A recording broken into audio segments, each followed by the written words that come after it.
مهدي الحائرين ضياء.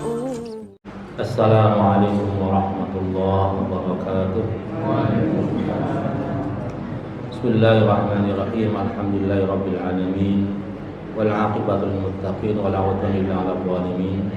والصلاة والسلام على أشرف الأنبياء والمرسلين سيدنا مولانا محمد وعلى آله وصحبه أجمعين. أما بعد. Jamaah hadirin hadirat yang dirahmati Allah Subhanahu wa taala. Alhamdulillah kita bisa berkumpul lagi berjamaah dalam rangka beribadah kepada Allah Subhanahu wa taala. Kita niatkan i'tikaf, juga thalabul ilmi, dan kami ucapkan juga terima kasih pada ibu-ibu dan bapak-bapak yang mau meluangkan waktunya, sebab sabda Rasulullah, man lam yashkurin nas lam yashkurillah. Siapa yang tidak berterima kasih kepada manusia, maka hakikatnya dia belum bersyukur kepada Allah Subhanahu wa taala. Bismillahirrahmanirrahim. Kita mulai ngaji bersama-sama, kita mengkaji kitab ini. Dari sabda Nabi SAW terhadap orang yang tidak mengerjakan. Fi qalihi Rasulullah SAW dalam sabdanya, yu'maru bil ilmi ilan nari fatandaliku aftaba batnihi fayaduru biha fin nari kama yaturul himar fir rihal.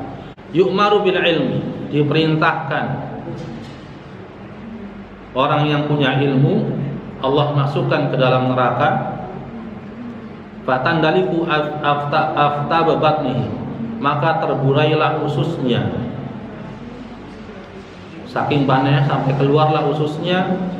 Fayaduru biha, kemudian dia berputar mengelilingi dengan membawa ususnya yang terburai tersebut finari dalam neraka.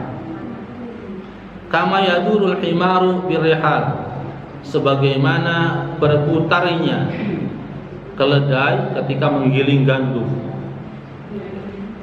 Ini ancaman bagi orang yang punya ilmu tetapi tidak mengamalkan, bagi orang yang menyampaikan, bagi orang yang memerintahkan tapi tidak mengerjakannya, bagi orang yang mencegah tetapi malah melakukannya. Ancamannya adalah dimasukkan ke dalam neraka, maka saking panasnya ke neraka tersebut keluarlah ususnya. Kemudian dia berputar.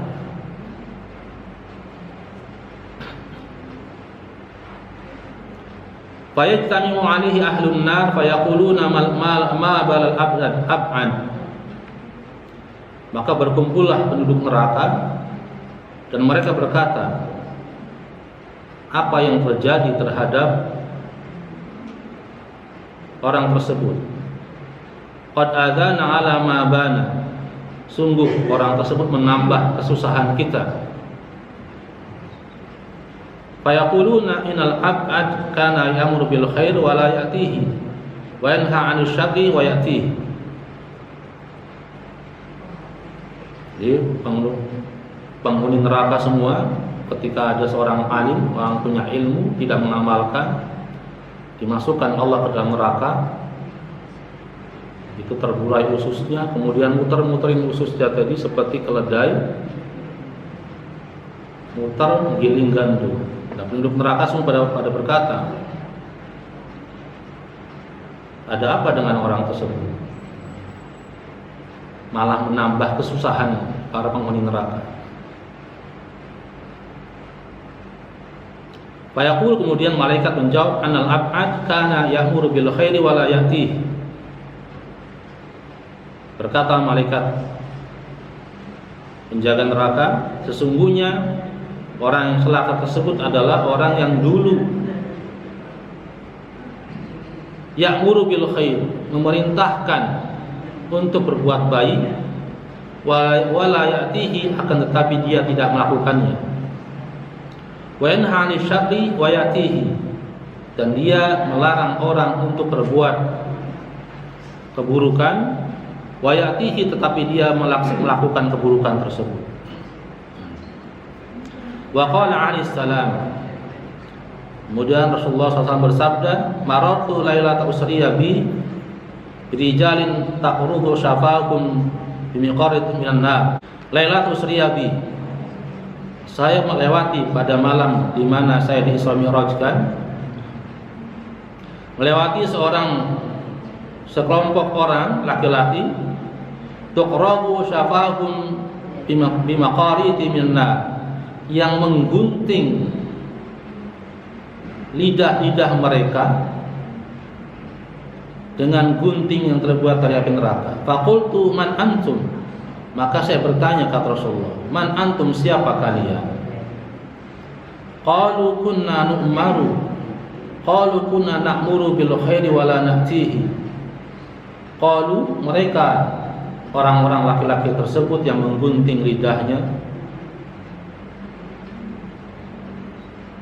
kunna, dulu kami adalah orang yang memerintahkan untuk berbuat baik, wala na'tihi, tetapi kami tidak melakukannya, wa tanha 'anil syarri wa na'tihi, dan melarang berbuat keburukan, wa na'tihi, dan kami melakukannya. Wa hadzal wa'id, dan ancaman ini, innama yatahaqqaq fi haqqi man yad'u ila Allah 'ala niyatid dunya wa yahutsu 'alal khair wa huwa musirrun 'ala tarkihi wa yahdharu minasy syarri wa huwa musirrun 'ala fi'lihi. Dan ancaman ini sungguh akan terrealisasi.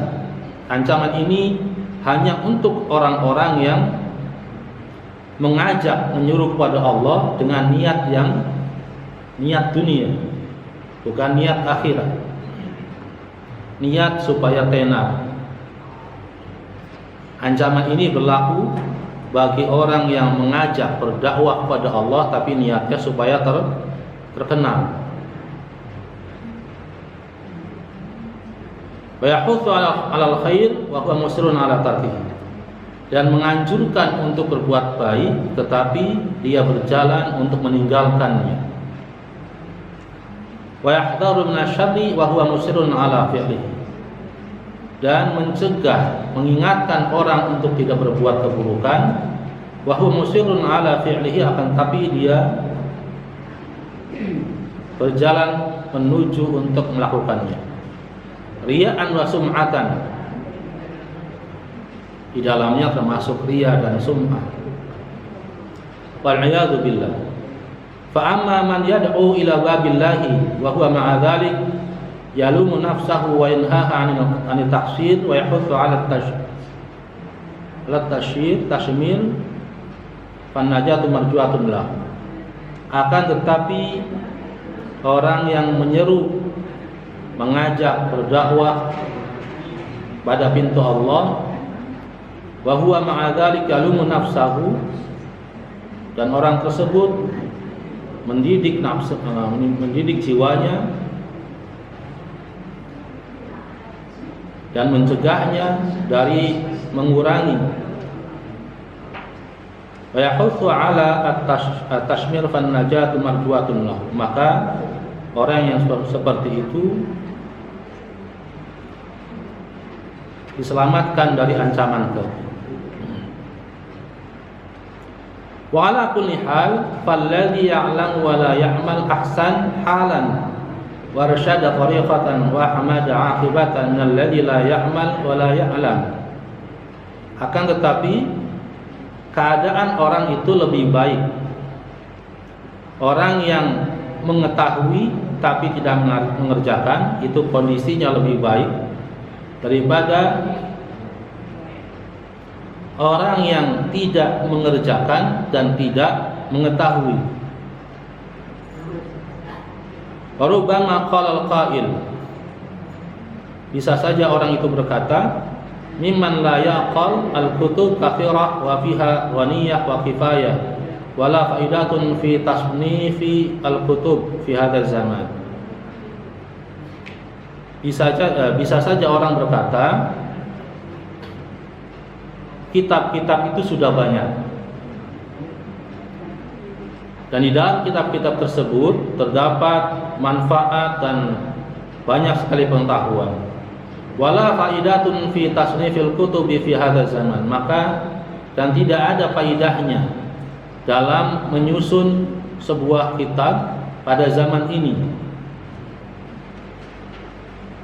Jadi ini singgungan. Ketika Al-Habib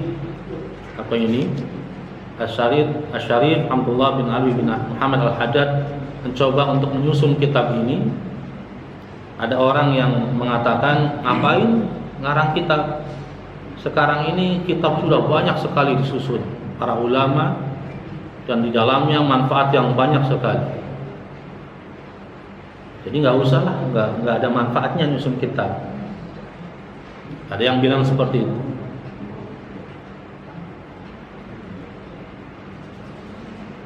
Sama seperti kita ketika ingin berbuat sesuatu, ngapain ya? Padahal udah banyak yang ini. Ini termasuk sesuatu bisikan dari setan supaya kita tidak melaksanakan kebaikan.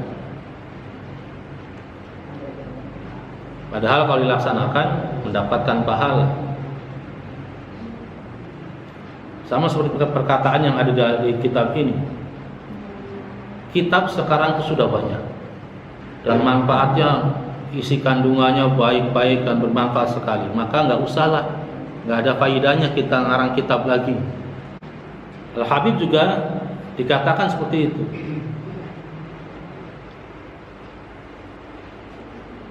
Benar juga ada orang mengatakan begitu. Fahadzal qail in asaba fi qalihi inna fil kutub ghaniyah wa kifayah faqad aqfa'a fi qalihi la faidata li tasnif fi hadzal zaman. Perkataannya itu benar ketika mengucapkan bahwasanya kitab itu banyak sekali dan manfaatnya dan faidahnya dan kegunaannya dan kandungannya luar biasa sekali. Betul, perkataan itu betul. Akan tetapi dia salah dalam mengatakan bahwasanya tidak ada faidahnya kita mengarang kitab lagi. Kenapa? Li'anna lil qulubi mailan bi hukmil jaili ila kulli jadidin. Karena sungguhnya hati itu akan cenderung terhadap hal yang baru.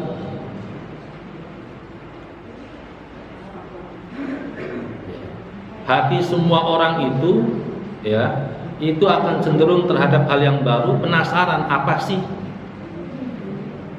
Jadi kalau ada kitab baru, karangan baru, pengen tahu. Zaman dulu, kalau zaman sekarang enggak.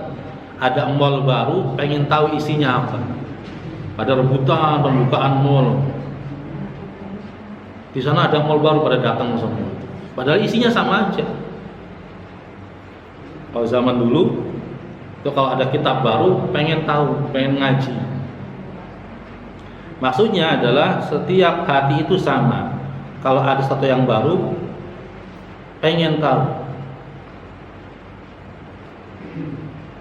Wa aydan fallahu yantiqu ulama'u kull zaman bima yuwafiq ahlihi wa tasanif tabiq al-arman. Dan Allah juga memerintahkan para ulama setiap zaman untuk menyampaikan risalahnya, ajarannya sesuai dengan bahasa penduduk masing-masing. Karena Allah juga memerintahkan para ulama setiap daerah, setiap tempat untuk menyampaikan kebenaran sesuai dengan bahasanya yang dipahami oleh penduduknya. Wa tasanif tablughul amakinil ba'idah wa tabqa ba'da mautil alimi. Dan menyusun kitab, mengarang kitab itu akan menyampaikan ke tempat-tempat yang jauh. Ini asalnya dari hablum maut ulama. Dengan menyusun kitab, mengarang kitab, maka ilmunya itu akan menyebar ke tempat-tempat yang jauh. Kayak kitab karangan Imam Ghazali Ihya Ulumuddin itu nyampe ke Indonesia karena ada bentuk karangan kitabnya, susunannya. Coba kalau nggak ada yang ngarang kitab, semuanya dihafal, di luar kepala disampaikan, tidak ada santrinya yang nulis. Maka ketika itu sudah meninggal, peninggalannya nggak ada. Sama seperti Al-Quran yang Allah wahyukan kepada Rasulullah. Seandainya ketika zaman Khalifah Abu Bakar As-Siddiq, Khalifah Umar bin Khattab, sahabatnya tidak mengingatkan untuk mengumpulkan Al-Quran, maka niscaya nggak nyampe sampai sekarang. Ini menjadi perdebatan besar antara Khalifah Abu Bakar dengan Khalifah Umar bin Khattab. Ketika zaman Khalifah Abu Bakar Siddiq itu banyak sekali para sahabat, para hafidz Quran yang meninggal ketika memerangi orang-orang yang murtad. Maka kata sahabat Umar bin Khattab, "Ya Khalifah, ya Amirul Mukminin, lebih baik kita menyatukan Al-Quran menjadi sebuah kitab. Al-Quran ini disusun dalam sebuah tulisan." Kata Khalifah Abu Bakar, "Hadza bid'ah." Ini bid'ah. Rasulullah yang memerintahkan. Ketika Rasulullah masih hidup, Rasulullah hanya menyampaikan begini. Ketika Rasulullah mengajarkan Al-Quran, diperintahkan untuk mencatat. Kemudian ketika Rasulullah menerangkan sesuatu di luar Al-Quran atau menerangkannya, nggak boleh dicatat. Maksudnya gini, karena semua sabda Rasulullah adalah hadis. Sumber hukum Islam itu ada dua, Al-Quran dan hadis. Maka ketika Rasulullah masih hidup, Rasulullah tidak memerintahkan untuk mencatat ucapannya. Ketika menerangkan Al-Quran, tidak disuruh untuk mencatatnya, tetapi catatlah Al-Quran itu. Maka para sahabat pada nyatat Al-Qurannya, kemudian dihafal. Ketika Rasulullah wafat, kemudian diganti Khalifah Abu Bakar Siddiq, terjadi pemurtadan massal, orang-orang pada murtad. Maka kewajiban Khalifah Abu Bakar untuk membereskan supaya Islam kembali. Nah, di situ banyak para sahabat yang hafal Quran pada meninggal. Kemudian Umar bin Khattab, sahabatnya, mengajak, "Ayo kita buat panitia penyusunan supaya Al-Quran itu tidak hilang, karena penghafalnya pada meninggal disusun." Tadinya menolak Abu Bakar karena Rasulullah memerintahkan, tetapi ini ikhtiar. Akhirnya disusun panitianya, jadilah satu mushaf Al-Quran. Nah, maka sama dengan ini. Maksudnya kalau ketika ulama yang alim itu tidak menulis sebuah kitab, tidak mengarang kitab, tidak mencetaknya, maka ilmunya akan meninggal ketika beliau meninggal.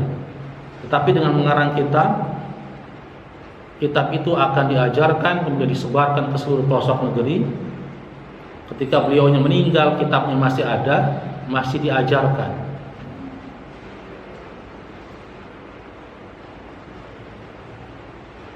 Wa tabqa ba'da mawatil alimi fa yahsul lahu bidzalika fadlu nashril ilmi. Maka ketika ulamanya meninggal, maka tetaplah ilmunya tetap ada. Maka dengan begitu berhasillah dalam hal keutamaan memperoleh penyebaran ilmu. Wa yaktubu mu'alliman da'iyan illallahi fi qabrihi, dan dicatat sebagai muallim yang mengajak pada Allah di dalam kuburnya. Kama qala Rasulullah sallallahu alaihi wasallam, dan sebagaimana sabda Rasulullah sallam, "Man an'asha lisanahu haqqan ya'malu bihi min ba'dihi ujriya alaihi." Ujriya, maka ia diberikan pahala. Ujriya alaihi, diberikan atasnya pahala. Ajrahu, pahalanya tersebut, ila yaumil qiyamah, sampai hari kiamat. Wa qad samaitu hadhihi risalah al-musyar ilaiha, Faqad samaitu, dan saya telah memberikan nama kitab ini, risalah ini, yaitu Risalatul Muawanah. Nama kitabnya adalah Risalatul Muawanah wal Madahiratul Muwazarah liraghibina minal mu'minina fi suluki tariqil akhirah. As'alullaha ta'ala an yanfa'ani biha wa sa'ilal mu'minina wa an yaj'ala jam'i laha wa atina'i biha wa bita'lifiha khalisan liwajhillahil karim. Wa hadha awanul ibtida' wa billahi at-taufiq.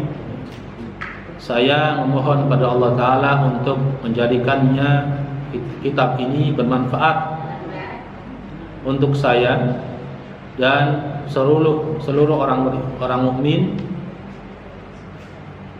dan semoga Allah menjadikan susunan kitab ini sebagai hal yang ikhlas karena Allah Ta'ala.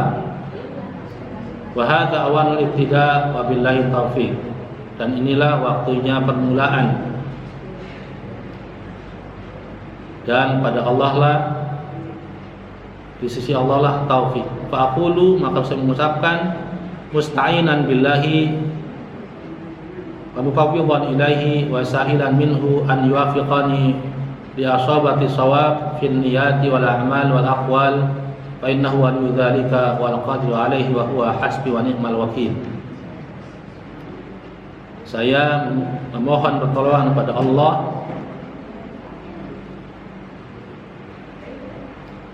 untuk memberikan taufik kepada saya dan memberikan pahala atas niat dan perbuatan dan ucapan, karena sesungguhnya Allah adalah zat yang berhak dan maha kuasa, dan beliau adalah Allah adalah sebaik-baik wakil. Wa alaika ayyuhal akh al-habib. Ini yang pertama, faslun, baru sampai isinya. Wa alaika ayyuhal akh al-habib, dan wajib atas kalian, atas kamu wahai saudaraku yang tercinta. Apa yang wajib itu? Bi taqwiyati yaqinika wa tahsinihi. Wajib apa? Untuk menguatkan keyakinan kita dan memperbagus keyakinan kita. Fa innal yaqin idza tamakkana minal qulub minal qalbi wastawalla alaihi syaral ghaib ka'annahu syahadah. Karena sungguhnya keyakinan ketika sudah menguat dan sudah mendiami hati dan menguasai hati tersebut, syaral ghaib ka'annahu syahadah, maka yang gaib itu seakan-akan nyata. Bab pertama ini kita diwajibkan untuk menguatkan keyakinan terhadap apa? Terhadap Allah, terhadap Rasulullah, terhadap ajaran-ajaran Islam. Sehingga ketika keyakinan itu kuat di dalam hati kita, maka seakan-akan yang gaib itu nyata. Ini kiasan. Bukan berarti ketika keyakinan kita kuat maka kita bisa melihat hal-hal yang gaib, enggak. Karena yang bisa melihat hal-hal yang gaib hanya Allah dan Rasulnya saja. Kalau orang-orang biasa paling ngerasa aja ngerasa. Kalau melihat enggak. Maksudnya adalah ketika orang sudah punya keyakinan yang kuat dan mantap di dalam hati, maka yang gaib aja seolah-olah nyata. Contoh ketika sholat, Allah itu zat yang maha gaib. Karena keyakinannya kuat, seolah-olah Allah ngawasin udah.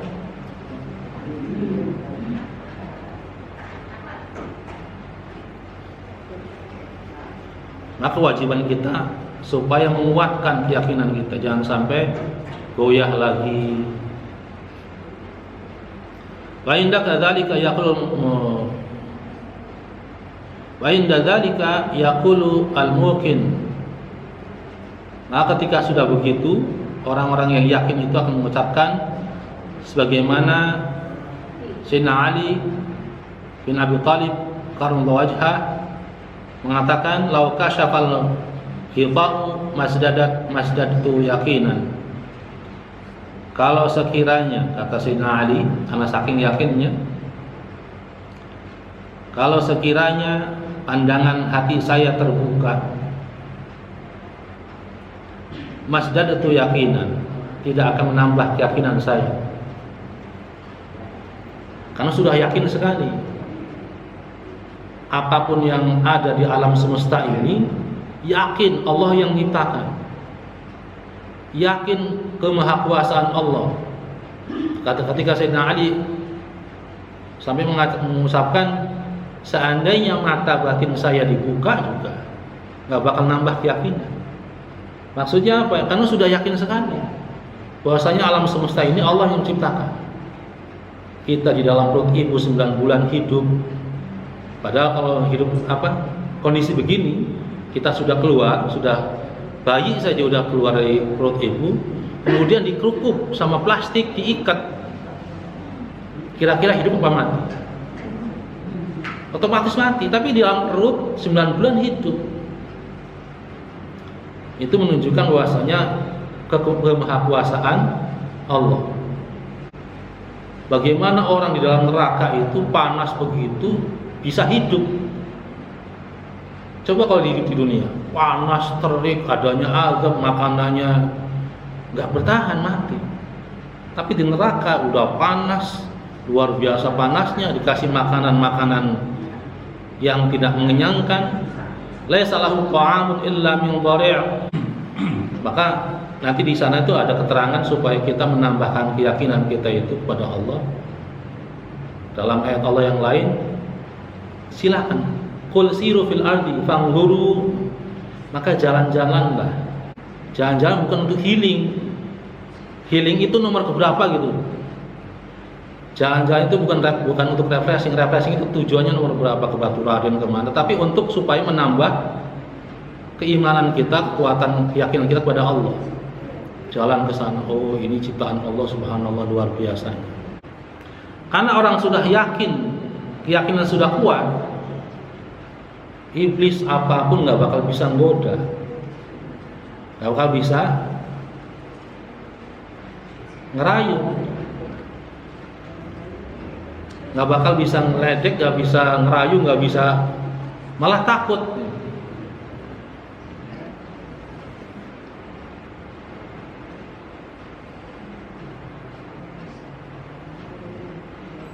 Wal yaqinu ibaratun an quwwatil iman bi sabatihi wa rusukhihi hatta yasiru ka'annahu at-tud asy-syamih la tazalzaluhu asy-syukuk wa la tus'izuhu al-awham. Dan yakin itu sebuah ibarat, yakin adalah perumpamaan dari iman yang kuat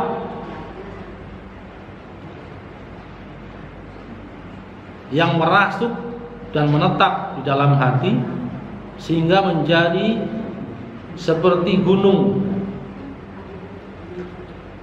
Dalam surat An-Naba, wal jibal autada, dan Allah jadikan gunung-gunung itu seperti pasak. Kalau nggak ada gunung, porak-poranda. Dunia ini porak-poranda, maka Allah jadikan sistemnya ada gunung. Karena rotasi bumi itu berputarnya kencang sekali. Kipas angin ketika muter, yang keluar adalah anginnya kencang. Nah, untuk mencegah supaya angin itu tidak memporak-porandakan yang lain, maka Allah jadikan gunung. Ketika angin itu datang, dihempas ke atas.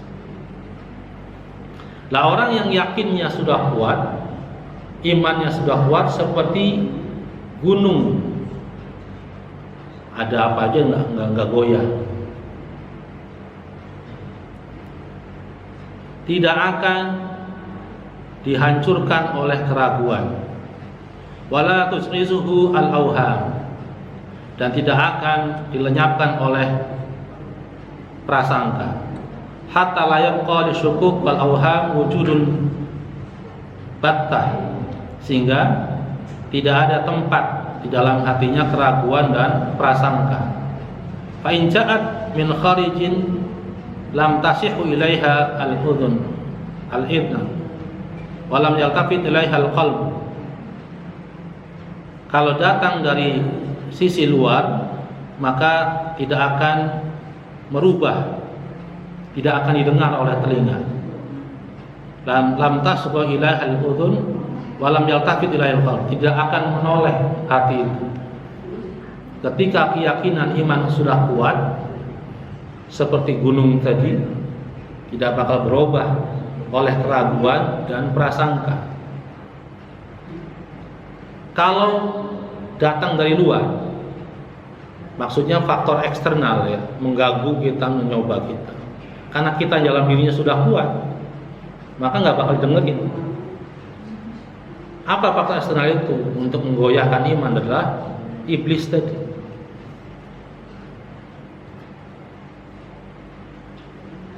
Wa syaitan la yastati ad-dunu min sahibi hadil yaqin. Dan syaitan tidak bisa mendekati orang yang memiliki keyakinan yang kuat.